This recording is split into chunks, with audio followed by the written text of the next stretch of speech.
And what I'd like to do is to highlight, first of all, the immediate short-term trends, and then look at the medium-term prospects, because I think that's more important and perhaps more optimistic. But let me give you the bad news first, that is to say the short-run trends, what's likely to happen in the immediate future. I think the first point we have to note is that a lot of the talk about decoupling was overplayed, that in fact the world is not decoupled. The developing economies are not yet separated from what's going on in the global north. And as you can see over here, output growth rates are still broadly moving in tandem.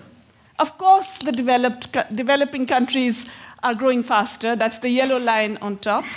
But nonetheless, the trends tend to follow what is happening in the developed economies, which is the blue line at the bottom. So when there's a slump in the north, there is a slump in the south. When the US sneezes, all of us still catch cold. And this is something that's important to remember because there is a widespread perception that somehow we have decoupled and that China is the new growth pole.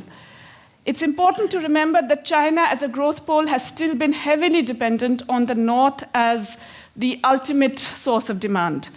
And it is drawing in others in a sort of complicated global value chain, but that global value chain is still dependent to a significant extent, a lesser extent, but still significant, on demand in the north.